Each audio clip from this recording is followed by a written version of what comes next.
มอำเภอฝางจังหวัดเชียงใหม่วันที่13สิงหาคม2566เวลา 14 นาฬิกา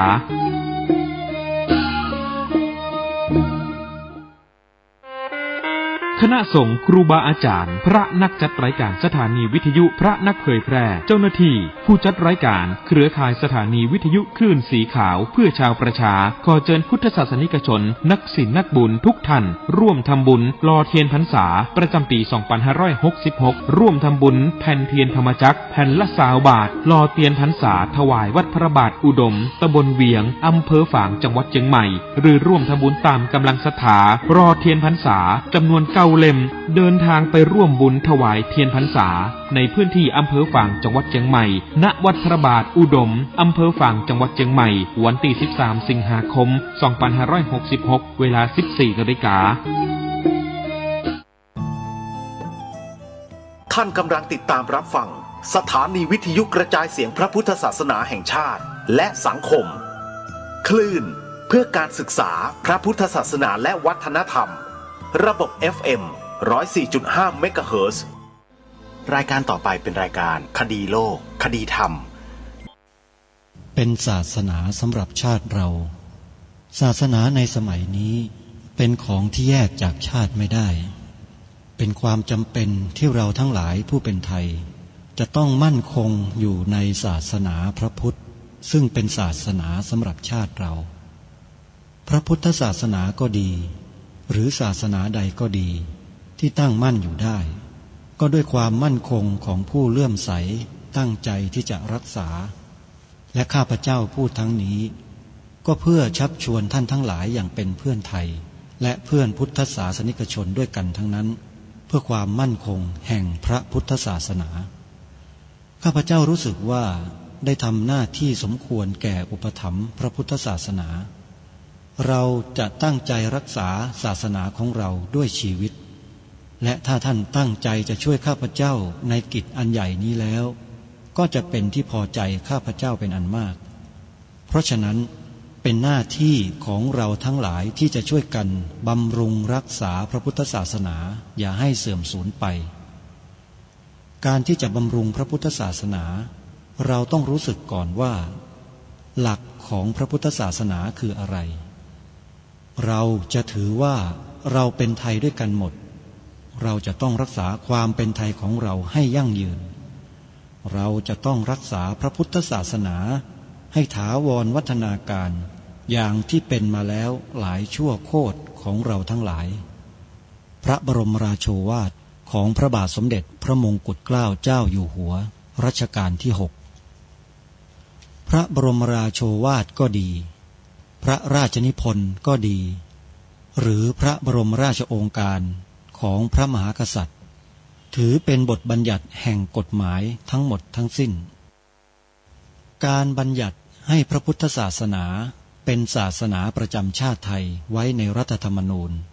จึงเป็นสิ่งที่ถูกต้องทั้งกฎหมายและทางโบราณราชประเพณีการบัญญัติให้พระพุทธศาสนาเป็นศาสนาประจำชาติไทยไว้ในรัฐธรรมนูญย่อมเป็นหลักค้ำประกันให้กับประชาชนคนไทยว่าตนได้ปฏิบัติตามกฎหมายอย่างแท้จริงการบัญญัติให้พระพุทธศาสนาเป็นศาสนาประจำชาติไทยไว้ในรัฐธรรมนูญมิได้เป็นการลิดรอนสิทธิเสรีภาพของผู้ใดแต่เป็นการยืนยันความจริงตามกฎหมายและประวัติศาสตร์ชาติไทยการบัญญัติให้พระพุทธศาสนาเป็นศาสนาประจำชาติไทยไว้ในรัฐธรรมนูญจะทำให้พระพุทธศาสนาได้รับการอุปถัมภ์และคุ้มครองจากรัฐดุจเดียวกันกับที่องค์พระมหากษัตริย์ทรงกระทำมาการบัญญัติให้พระพุทธศาสนาเป็นศาสนาประจำชาติไทยไว้ในรัฐธรรมนูญจะป้องกันพระพุทธศาสนาไม่ให้ถูกลัทธินิกายนอกศาสนากระทำการใดๆได้ด้วยอุบายต่างๆนานาการบัญญัติให้พระพุทธศาสนาเป็นศาสนาประจำชาติไทยไว้ในรัฐธรรมนูญจะทำให้สังคมไทยมีแต่ความสุขร่มเย็นเป็นธรรมทั้งต่อคนศาสนาอื่นและคนสัญชาติอื่นได้อย่างแท้จริง แต่ถ้าไม่บัญญัติให้พระพุทธศาสนาเป็นศาสนาประจำชาติไทยไว้ในรัฐธรรมนูญในอนาคตประเทศไทยจะต้องตกอยู่ในสถานะเดียวกันกับพื้นที่3 จังหวัดชายแดนภาคใต้อย่างแน่นอนพระบรมราโชวาทพระบาทสมเด็จพระเจ้าอยู่หัวในมหาสมาคมณพระที่นั่งอมรินทร์วินิจฉัยในพระบรมมหาราชวัง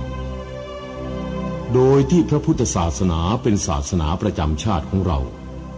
ทั้งตามความศรัทธาเชื่อมั่นของข้าพเจ้าเองก็เห็นเป็นศาสนาที่ดีศาสนาหนึ่งเนื่องในบรรดาสัจธรรมคำสั่งสอนอันชอบด้วยเหตุผลจึงเคยคิดอยู่ว่าถ้าโอกาสอำนวยข้าพเจ้าควรจะได้บวชสักเวลาหนึ่งตามราชประเพณีซึ่งจะเป็นทางสนองพระเดชพระคุณพระราชบูรพการีตามคตินิยมด้วยและนับตั้งแต่ข้าพเจ้าได้ครองราชย์สืบสันตติวงศ์ต่อจากสมเด็จพระเชษฐาธิราชก็ล่วงมากว่า10 ปีแล้วเห็นว่าน่าจะถึงเวลาที่ควรจะทำตามความตั้งใจไว้นั้นแล้วประการหนึ่งอันหนึ่งการที่องค์สมเด็จพระสังฆราชหายประชวรมาได้ในคราวประชวรครั้งหลังนี้ก่อให้เกิดความปีติยินดีแก่ข้าพเจ้ายิ่งนักได้มาคำนึงว่าถ้าในการอุปสมบทของข้าพเจ้าได้มีองค์สมเด็จพระสังฆราชเป็นพระอุปชาแล้วก็จะเป็นการแสดงออกซึ่งความศรัทธาเคารพในพระองค์ท่านของข้าพเจ้าได้อย่างเหมาะสมอีกประการหนึ่งจึงได้ตกลงใจที่จะบรรพชาอุปสมบทในวันที่22 เดือนนี้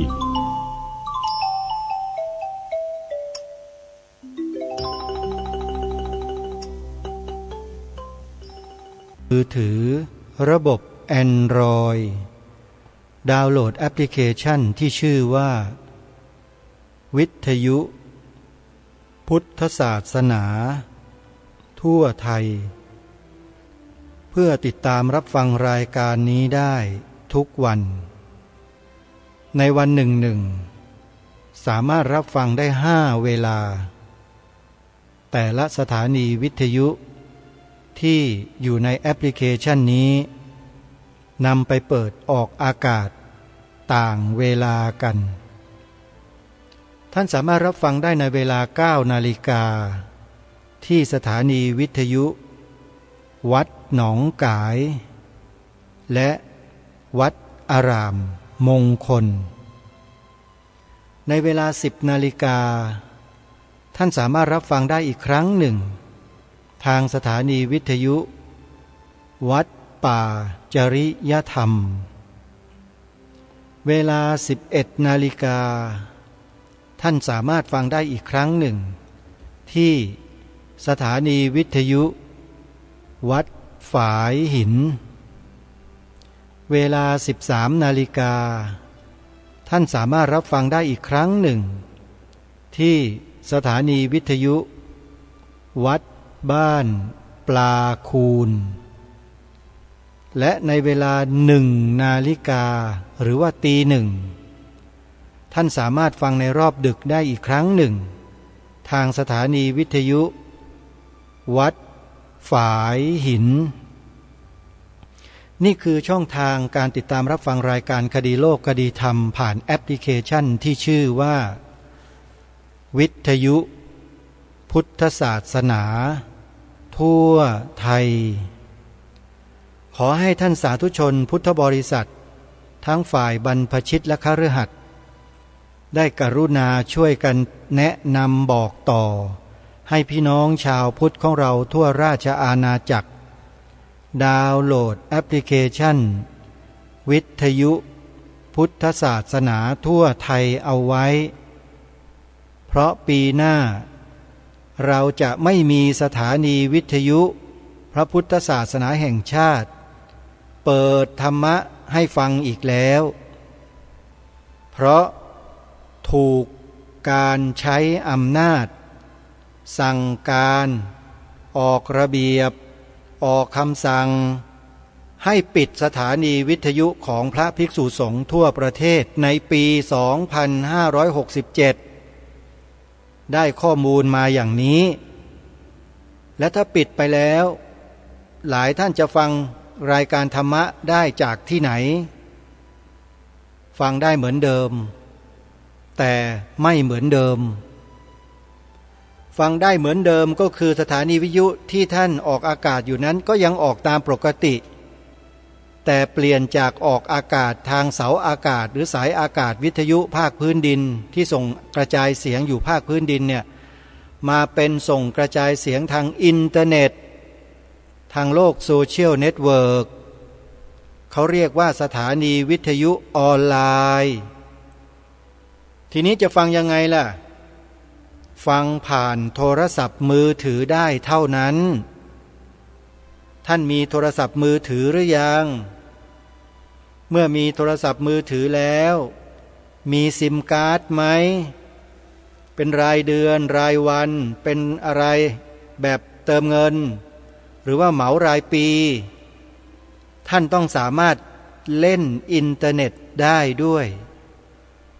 แล้วท่านก็ดาวน์โหลดแอปพลิเคชันที่ชื่อว่าวิทยุพุทธศาสนาทั่วไทยเอาไว้ในโทรศัพท์ของท่านนั่นแหละท่านจะได้ฟังธรรมะอย่างที่ท่านเคยฟังได้เหมือนเดิมแล้วก็จะมากมายมหาศาลกว่าเดิมอีกเพราะว่าแอปพลิเคชันนี้มีสถานีวิทยุพระพุทธศาสนาแห่งชาติที่ครูบาอาจารย์พระสงฆ์เราท่านได้จัดทำจัดสร้างไว้รวมกันอยู่ในนี้ถึง40สถานีวิทยุแล้วก็จะมีเข้ามาเรื่อยๆใครที่เป็นผู้อำนวยการสถานีวิทยุพระพุทธศาสนาแห่งชาติหรือไม่แห่งชาติก็แล้วแต่ที่ท่านกำลังออกอากาศอยู่ให้ทราบไว้ด้วยว่าปีหน้าเขาจะปิดสถานีกันแล้วนะท่านยังไม่ขวนขวายที่จะรักษาคลื่นกระจายเสียงของท่านเอาไว้ให้ญาติโยมพุทธบริษัททั่วไปได้สดับรับฟังศึกษาเรียนรู้สิ่งต่างๆที่ท่านนำเสนอผ่านสถานีวิทยุของท่านก็ให้รีบดำเนินการตั้งแต่บัดนี้เป็นต้นไปนะครับอย่าประมาทนะฮะเข้าสู่เดือนสิงหาคมแล้วค่อนข้างจะมาทางปลายปีแล้วนะครับเหลือเวลาอีกไม่กี่เดือนแล้วที่ท่านจะหมดโอกาสทำหน้าที่เผยแผ่ธรรมทางสถานีวิทยุภาคพื้นดินแล้วนะเพราะคนมีอำนาจเขาจะปิดใครไม่รู้แหละปิดสถานีวิทยุธรรมะของประเทศชาติบ้านเมืองแต่สถานีอื่นๆที่มอมเมาประชาชนเนี่ยสนับสนุนส่งเสริมบ้านเมืองมันถึงเป็นกันอย่างนี้ไงพูดดังๆอย่างนี้แหละโยมได้ยินไม่ได้ยินไม่รู้ละกระจายมันออกไปทั่วประเทศแบบนี้แหละมันเป็นความจริงนี่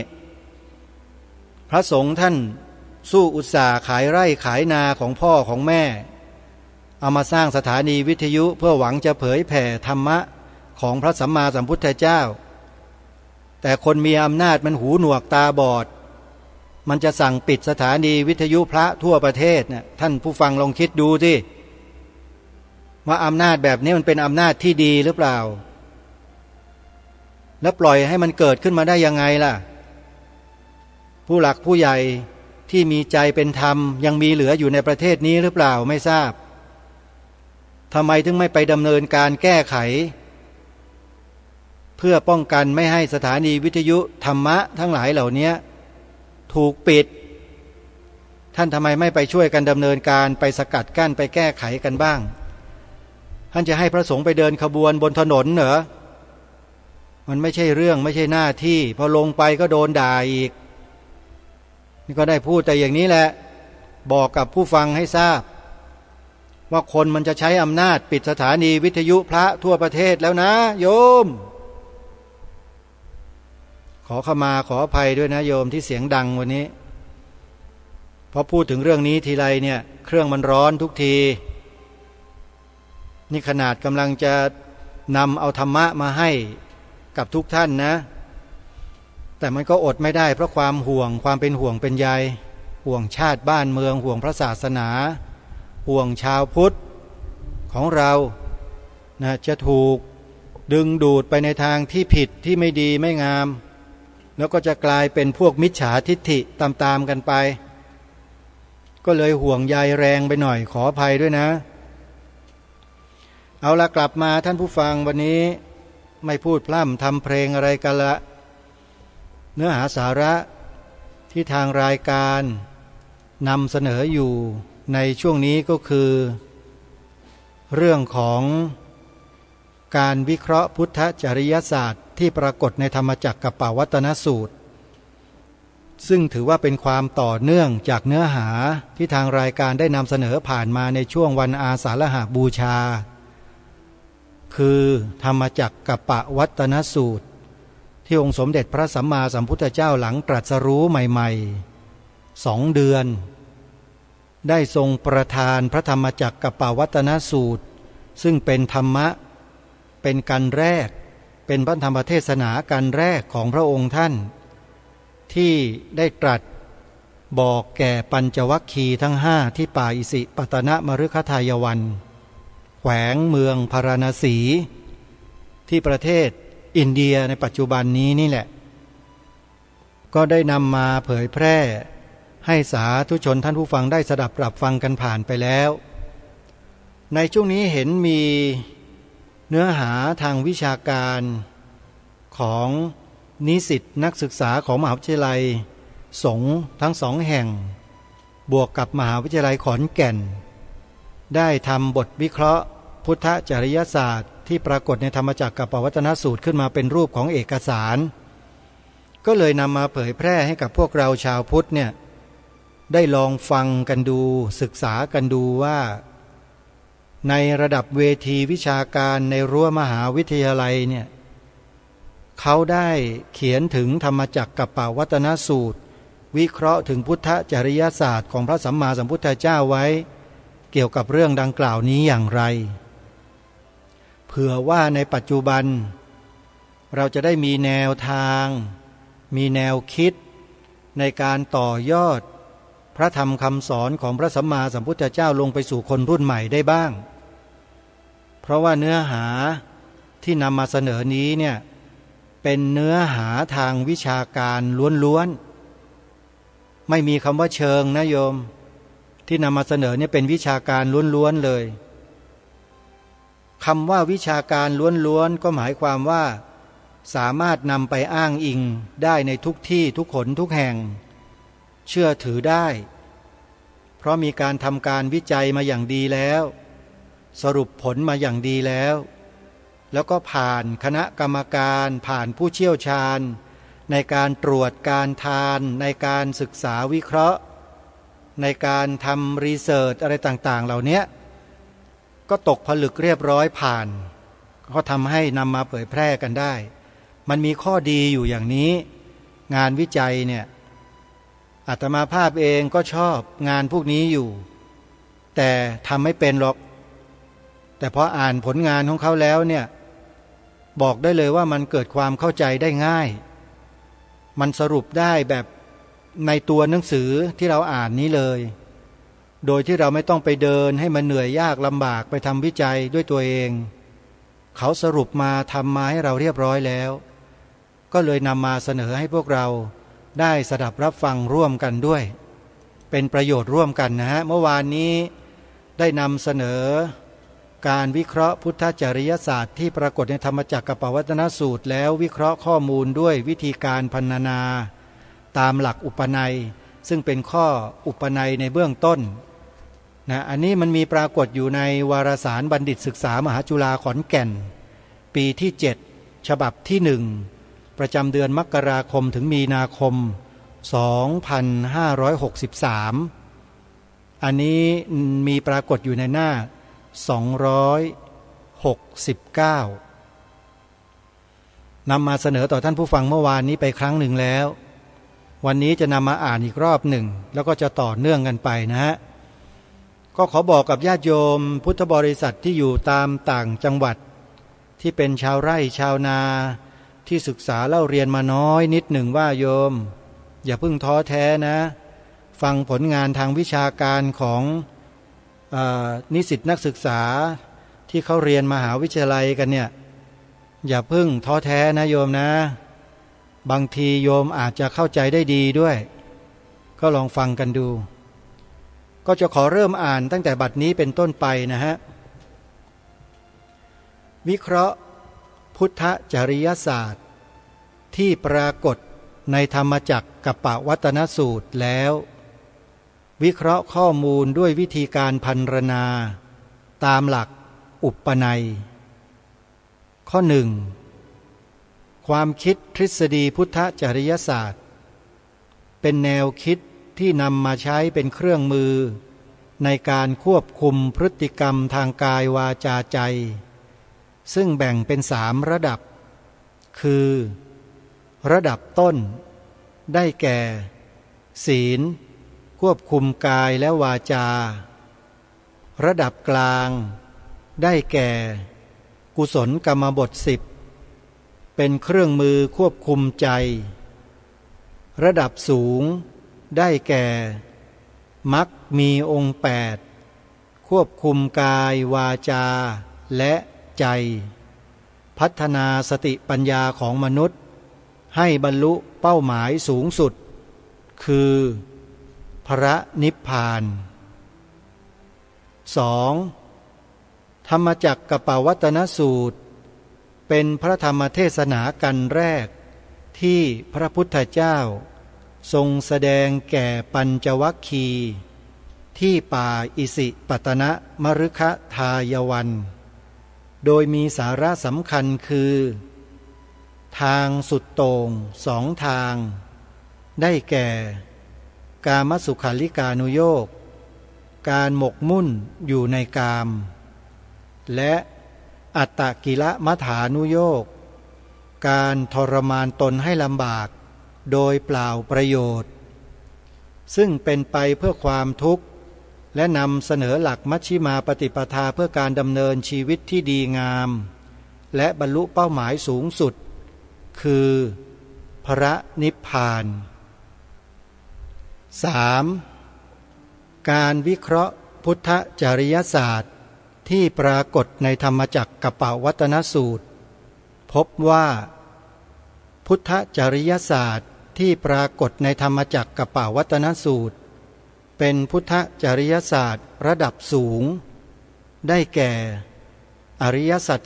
4ที่มีกิจในอริยสัจ3ได้แก่สัจจญาณรู้ว่าความจริงคืออะไรกิจญาณรู้ว่าควรจะจัดการกับมันอย่างไรกตญาณรู้ว่าเมื่อจัดการกับมันแล้วได้ผลอย่างไรและมรรคมีองค์8ที่ใช้เป็นเครื่องมือในการพัฒนาตนเองเพื่อความดับทุกข์และบรรลุถึงพระนิพพานทีนี้จะมีบทนำที่จะนำมาอ่านให้ท่านผู้ฟังได้เข้าใจถึงเนื้อหาที่จะดำเนินต่อไปบทนำนี้ก็ได้กล่าวถึงสภาพของสังคมไทยในปัจจุบันซึ่งนำมาเทียบเคียงกับหลักพุทธจริยศาสตร์ที่ทางผู้วิจัยเหล่านี้ได้ไปทำการศึกษามาแล้วก็จะได้มองเห็นความแตกต่างที่ชัดเจนมากก็จะนำมาอ่านให้ท่านผู้ฟังได้ศึกษาเรียนรู้ไปด้วยกันดังนี้สภาพสังคมไทยในปัจจุบันมีการพัฒนาไปอย่างรวดเร็วโดยมุ่งเน้นการพัฒนาเชิงวัตถุทำให้ประเทศมีความเจริญในด้านวัตถุอย่างรวดเร็วแต่ในกระบวนการพัฒนาที่แท้จริงนั้นยังขาดการพัฒนาด้านทรัพยากรบุคคลให้มีความเจริญทัดเทียมเท่ากับความเจริญด้านวัตถุหรือโดยสรุปก็คือเกิดการพัฒนาที่ไม่สมดุลระหว่างวัตถุและจิตใจของคนในสังคมดังนั้นกระบวนการพัฒนาประเทศตามแผนพัฒนาเศรษฐกิจและสังคมแห่งชาติฉบับที่12จึงเป็นจุดเปลี่ยนที่สำคัญในการเชื่อมต่อกับยุทธศาสตร์ชาติ20ปีในลักษณะการแปลงยุทธศาสตร์ระยะยาว สู่การปฏิบัติโดยในแต่ละยุทธศาสตร์ของแผนพัฒนาเศรษฐกิจและสังคมแห่งชาติฉบับที่12ได้กำหนดประเด็นการพัฒนาพร้อมทั้งแผนงาน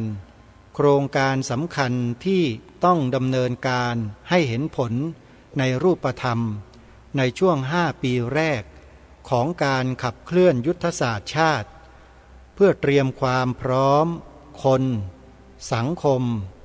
และระบบเศรษฐกิจของประเทศให้สามารถปรับตัวรองรับผลกระทบจากการเปลี่ยนแปลงได้อย่างเหมาะสมขณะเดียวกันยังได้กำหนดแนวคิดและกลไกการขับเคลื่อนและติดตามประเมินผลที่ชัดเจนเพื่อกำกับให้การพัฒนาเป็นไปอย่างมีทิศทางและเกิดประสิทธิภาพนำไปสู่การพัฒนาเพื่อประโยชน์สุขที่ยั่งยืนของสังคมไทยจากยุทธศาสตร์การพัฒนาประเทศไปสู่ความทันสมัยส่งผลกระทบต่อการพึ่งตนเองของชุมชนในชนบทไทยทำให้การดำเนินชีวิตของคนในชนบทที่เคยพึ่งตนเองได้อย่างมีศักดิ์ศรีถูกทำลายเปลี่ยนแปลงเป็นสังคมวัตถุนิยมบริโภคนิยมคนวัยทำงานต่างอพยพเดินทางไปทำงานในภาคอุตสาหกรรมสถาบันครอบครัวและชุมชนอ่อนแอเกิดปัญหาสังคมตามมาเศรษฐกิจสังคมมีปัญหาการพัฒนาไม่ยั่งยืนเป็นสภาพสะท้อนความจริงให้เห็นถึงการพัฒนาตามกระแสโลกาภิวัตน์ของตะวันตกซึ่งเป็นการพัฒนาที่ความสมดุลอย่างรุนแรงการเน้นภาคอุตสาหกรรมเป็นหลักก่อให้เกิดภาวะหนี้สินต่างประเทศตลอดจนต้องพึ่งพาตลาดต่างประเทศเป็นหลักกลายเป็นสังคมแห่งการบริโภคมุ่งเจริญเติบโตทางด้านวัตถุเป็นหลักส่งผลให้เกิดการพัฒนาแบบกระจุกตัวเฉพาะบางพื้นที่ของชุมชนโดยไม่กระจายความเจริญไปยังพื้นที่หรือชุมชนอื่นด้วยอย่างสมดุลเกิดช่องว่างระหว่างคนรวยกับคนจนภายในประเทศเพิ่มมากขึ้นโดยเฉพาะทรัพยากรธรรมชาติและสิ่งแวดล้อมเช่นป่าไม้แหล่งน้ำอากาศแร่ธาตุซึ่งถูกนำมาใช้อย่างฟุ่มเฟือยจนสิ่งแวดล้อมเสื่อมโทรม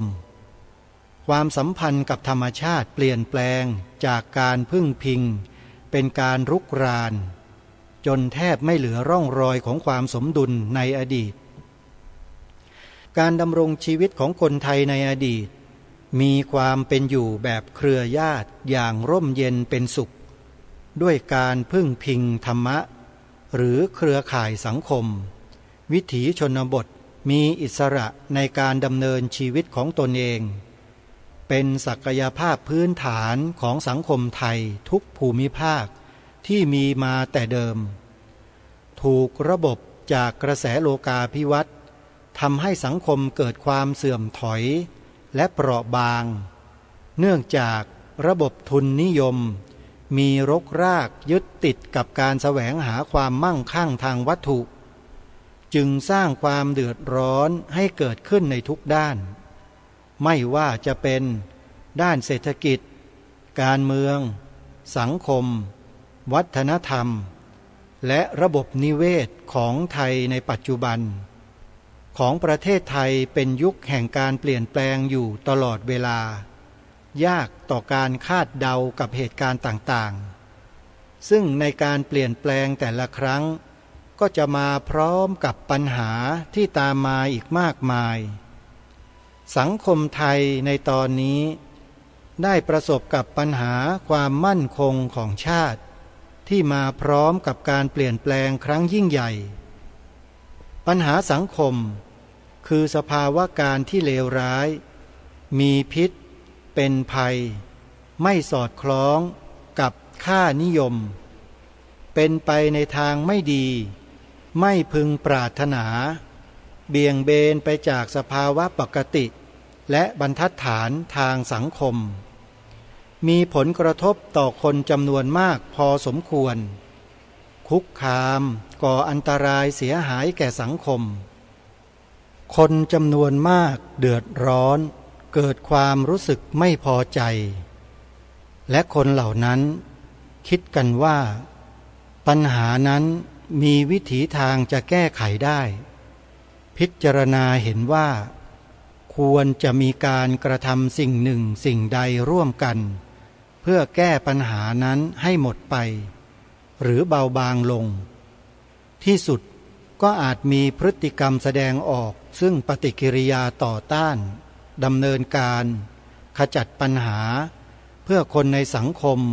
มีปัญหาทางจิตใจจึงพยายามแสวงหาแนวทางและวิธีการแก้ไขปัญหามีทั้งการหาวิธีการด้วยตนเองและได้รับการเยียวยารักษาจากสังคมเช่นการเยียวยารักษาตามสถานพยาบาลการท่องเที่ยวการใช้ธรรมชาติบำบัดรวมทั้งการหันหน้าเข้าหาหลักธรรมคำสอนในทางศาสนาเพื่อขัดเกลาจิตใจและปัญหาความทุกข์ทางใจโดยพระพุทธศาสนาเป็นศาสนาที่มีแนวทางการสอนเพื่อให้หลุดพ้นจากความทุกข์โดยเฉพาะหลักมรรค8เพื่อดำเนินตามทางสายกลางของพระพุทธเจ้าที่ทรงแสดงไว้นอกจากจะเป็นหลักปฏิบัติเพื่อการแก้ปัญหาทางจิตใจแล้วยังส่งผลให้ผู้ปฏิบัติพ้นทุกข์ด้วยจึงทำให้มีประชาชนหันมาปฏิบัติธรรมกันมากขึ้นทั้งเด็กเยาวชนนิสิตนักศึกษาผู้สูงอายุและประชาชนทั่วไปทางสายกลางที่พระพุทธเจ้าทรงแสดงต่อปัญจวัคคีย์ในปฐมเทศนาเพื่อให้ถึงความพ้นทุกข์คือมรรคผลนิพพานนั้นหากคนทั่วไป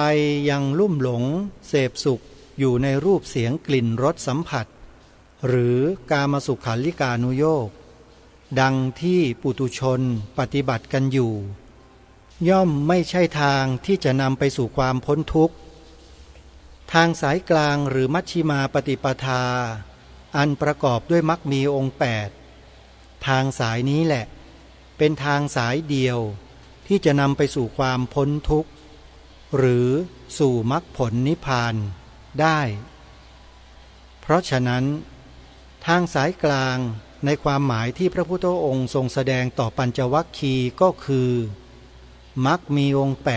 8อันประกอบไปด้วย 1. ความเห็นชอบ 2. ดำริชอบ 3. การเจรจาชอบ 4. การกระทำชอบ 5. การเลี้ยงชีพชอบ 6. ความเพียรชอบ 7. ความระลึกชอบ 8. มีใจที่ตั้งมั่นชอบจากสภาพปัญหาและความเป็นมาดังกล่าว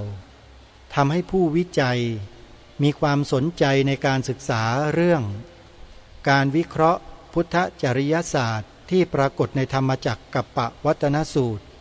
เพื่อนำองค์ความรู้จากการวิจัยไปใช้เป็นแนวทางในการพัฒนาแนวทางการดำเนินชีวิตและแก้ปัญหาสังคมแก่ชุมชนต่อไปนี่ก็เป็นบทความที่ผู้ทำการวิจัยได้ทำการเขียนอธิบายไว้ในบทนำของหนังสือดังกล่าวซึ่งเป็นข้อมูลทางวิชาการโดยสรุปก็คือว่าผู้วิจัยผลงานชิ้นนี้เนี่ยเขาได้ไปทำการวิจัยถึงสภาพของสังคมไทยในยุคปัจจุบันให้เราได้เห็นภาพอย่างชัดเจนว่ามีปัญหาและปัญหาเหล่านั้นเนี่ยมันอยู่ๆก็เกิดขึ้นมาด้วยตัวของมันเองเนี่ยไม่ใช่เลยฮะ แต่มันมีสาเหตุผู้วิจัยผลงานชิ้นนี้ท่านก็ไปสืบค้นหาเหตุจนเจอและเหตุอันนั้นในผลงานทางวิชาการดังกล่าวนี้ได้ระบุเอาไว้ชัดเจนเลยว่าเกิดจากกระบวนการพัฒนาประเทศตามแผนพัฒนาเศรษฐกิจและสังคมแห่งชาติฉบับที่12ซึ่งผู้ทำการวิจัยบอกว่าจากยุทธศาสตร์การพัฒนาประเทศไปสู่ความทันสมัยได้ส่งผลกระทบต่อการพึ่งตนเองของชุมชนไทยในชนบททำให้การดำเนินชีวิตของคนในชนบทที่เคยพึ่งตนเองได้อย่างมีศักดิ์ศรีได้ถูกทำลายลงแล้วก็ได้เปลี่ยนแปลงกลายเป็นสังคมวัตถุนิยมแล้วก็บริโภคนิยมบุคคลในวัยทำงานก็เดินทางละทิ้งชุมชนหมู่บ้านชนบทเพื่อไปทำงานในภาคอุตสาหกรรมตอบสนองต่อแผนการพัฒนาเศรษฐกิจและสังคมแห่งชาติฉบับที่12ท่านผู้ฟังทุกท่านนี่คือผลงานทางวิชาการผู้ทำการวิจัยนั้นถือว่าเป็นผู้ที่มีความรู้มีความสามารถและผลงานทางวิจัยนี้ก็ได้ผ่านการตรวจสอบจากคณะกรรมการของสภามหาวิทยาลัยแล้วสรุปก็คือถูกต้องตามนั้นตามเหตุตามผลทุกประการเพราะฉะนั้นการพัฒนาโลกใบนี้ที่เรารู้ที่เราเห็นที่เราได้สัมผัสอยู่ทุกวันนี้เนี่ยมันคือตัวทำลายมวลมนุษยชาติโดยที่มวลมนุษยชาติเองก็ไม่รู้ตัวว่ากำลังถูกทำลายด้วยสิ่งที่เป็นวัตถุนิยมทั้งหลายเหล่านี้อยู่เพราะอะไรล่ะเพราะมนุษย์เหล่านั้นมีความหลงมีความโลภอยู่ในใจมันปิดบังตัวเหตุตัวผลตัวปัญญาทั้งหลายทั้งปวงทำให้มองไม่เห็นแนวทางที่ควรหรือไม่ควรเหมาะหรือไม่เหมาะถูกหรือผิดปัญญาตัวนี้ไม่เกิดเพราะถูกโมหะกับตัวตัณหาเนี่ยครอบงำไว้เพราะฉะนั้นผู้วิจัยบทความในหนังสือเล่มนี้จึงได้นำพุทธจริยศาสตร์ขององค์สมเด็จพระสัมมาสัมพุทธเจ้าที่เกี่ยวกับธรรมจักรกัปปวัตตนสูตรเนี่ยมานำเสนอต่อสังคมผ่านงานวิจัยดังกล่าวนี้ว่าหนทางที่สามารถทำให้โลกนี้เกิดการสมดุลได้และทำให้สภาพสิ่งแวดล้อมของโลกดีขึ้นมาได้เนี่ยมีอยู่จริงแล้วท่านก็ไปค้นพบอยู่ในธรรมจักรกัปปวัตตนสูตรคือเรื่องหลักของอริยสัจสี่มรรคมีองค์8ที่เรียกว่ามัชฌิมาปฏิปทาทางสายกลางนั่นเองแล้วก็นำเสนอเรื่องนี้แหละให้สังคมได้นำไปพิจารณาศึกษาเพื่อให้เกิดการเปลี่ยนแปลงพัฒนาไปในทางที่ถูกต้องที่ดีงามซึ่งในวันต่อไปทางรายการก็จะได้นำบทความที่เหลืออยู่มาอ่านให้พวกเราได้ฟังกันเป็นการสรุปผลการวิจัยให้พวกเราได้รับรู้รับทราบอย่างชัดเจนอีกครั้งหนึ่งนะโยมนะสำหรับในวันนี้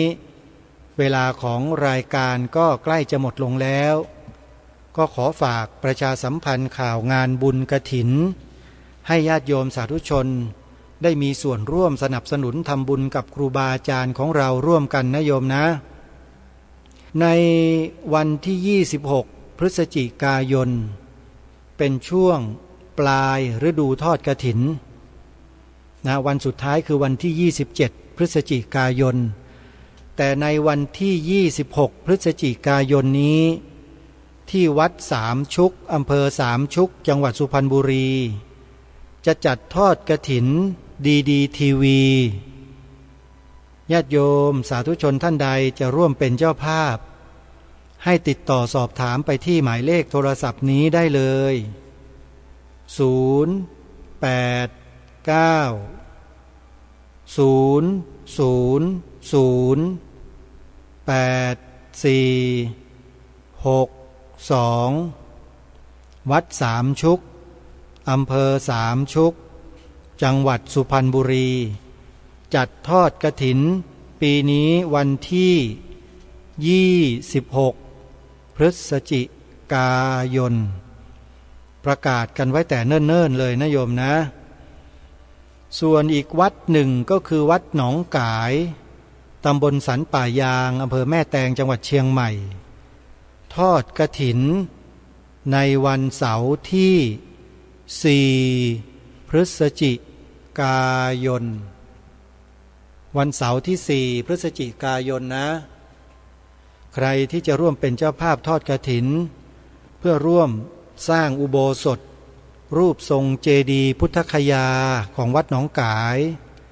ติดต่อไปที่หมายเลขโทรศัพท์นี้083-789-3642หรือ062-424-9659และที่วัดป่าจริยธรรมอำเภอนาด้วงจังหวัดเลยวัดป่าจริยธรรมนั้นกำหนดวันทอดกฐินไว้ตายตัวทุกปีคือหลังวันออกพรรษา1 วันจำง่ายๆก็คือวันตักบาตรเทโวโรหณะนะโยมวัดป่าจริยธรรมจะทอดกฐินในวันนั้นนะใครสนใจจะร่วมเป็นเจ้าภาพกฐินสร้างอุโบสถวัดป่าจริยธรรมนะมหาอุโบสถหลังใหญ่นะโทรศัพท์ไปสอบถามได้ที่083-275-700นอกจากนั้นญาติโยมติดตามรับฟังรายการต่างๆของสถานีวิทยุของครูบาอาจารย์แล้วได้ยินประกาศเชิญชวนพวกเราเป็นเจ้าภาพกฐินวันไหนอย่างไรก็จดบันทึกไว้แล้วก็ร่วมบุญกันนะโยมนะวันนี้เวลาของรายการหมดลงแล้วต้องขอสมมุติยุติรายการไว้แต่เพียงเท่านี้พบกับรายการได้ใหม่ในวันต่อไปขอความสุขความสวัสดีในธรรมแห่งองค์สมเด็จพระบรมศาสดาสัมมาสัมพุทธเจ้าจงปรากฏเกิดมีขึ้นในจิตใจของท่านผู้ฟังทุกท่านทุกคนเทอญขอเจริญพร